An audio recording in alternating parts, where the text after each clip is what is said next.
Hey guys, Razrees here. Today I'm going to show you how to kind of spec your hunter into PvP. So let's start off with the talents. I am marksmanship for PvP since I feel I'm not as skilled enough to do survival or beastmaster PvP. So if you're looking for beastmastery and survival, I suggest you watch some other videos. But for marksman, this is what I pretty much spec to do PvP. I do have points in improved arcane shot since you want to always be able to keep damage on your target since you won't be able to stop and cast steady shot most of the time.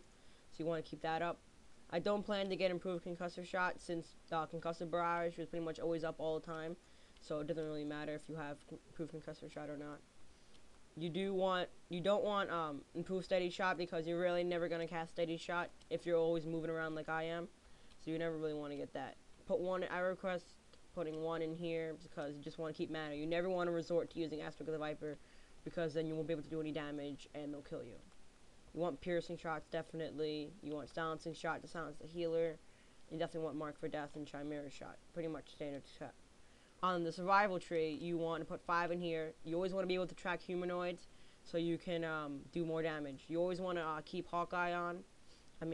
Spec into Hawkeye because I have a PvP warrior and I can tell you how annoying it is for a hunter to have a warrior near him and not being able to have, since warriors have like 3 charges, and a hunter be able to use his melee weapons is not very fun. So you want to use putting points in Hawkeye. Entrapment, it's kind of like your little entangle roots. Make sure you put a frost trap and kite around the frost trap so the entrapment is pretty much bullet into effect.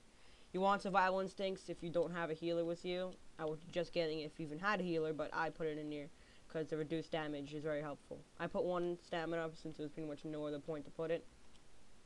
You want definitely 1 in scatter shot. You want 2 in survival tactics because it reduces the cooldown and you disengage by 4 seconds. So you can disengage almost every 16 seconds. For glyphs, I have Serpent Sting because if you won't be able to cast your Chimera shot since you're always moving around, you might want to just be able to do damage. Like I said, you want to be able to keep doing damage at all times. I have Glyph of Disengage, so with the Glyph and the survival tactics, in the survival tree, it will be 16 seconds, and I have aim shot because you always want to keep that reduced healing 50% all the time. The only mana glyph I recommend getting is Glyph of Feigned Death since it actually is very useful and reduces it to 25 seconds. So the only one I'd really suggest getting is probably Mend Pet or Revive Pet. I mean, those aren't really helpful, but might as well want to keep your pet alive.